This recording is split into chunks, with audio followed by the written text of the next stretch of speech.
Hello. So, how are you managing your journey of regret? I only recently came across the concept of the candidate regret journey, and I have to confess I found it a bit confusing. Was it just a pretentious name for rejecting people, or worse, was it like a modern version of the walk of shame, perhaps involving an Uber? Anyway, I decided to explore further. My first port of call was my colleague, Debra Sparshott, who recently joined us from one of the world's largest talent solution firms, where she was Global Solutions Director. And I thought, she'll know.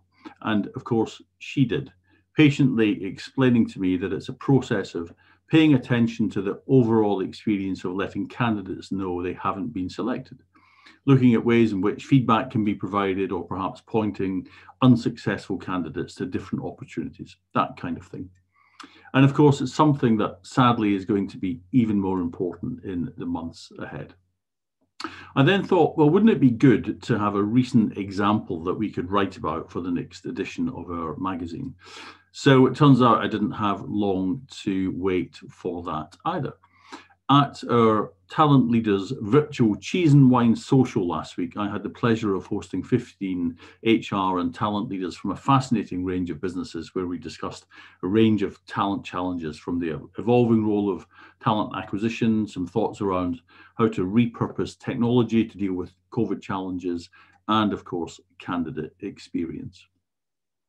David Nottage from Foot Asylum shared with us his recent experience of a response he had sent to unsuccessful candidates that went viral, thankfully for all the right reasons.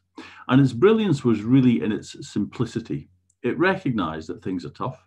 It gave some encouragement and just generally came across as a thoughtful and well-considered mass email. Now, there's a phrase I never thought I would say. And numerous candidates took to LinkedIn to say how much they had appreciated the way they had been told that they hadn't got the job. A fine example of a great candidate regret journey. We'll be writing up a piece on this for the next edition of our Talent International magazine. And candidate experience is also one of the mega trends we will be discussing at our Benchmark Summit on the afternoon of the 19th of November. It's free for HR and talent leaders, and you even get one of our afternoon tea hampers. As it's a roundtable format, there are only limited spaces, and we only have a few left. So if you are interested, the link to register is in this post.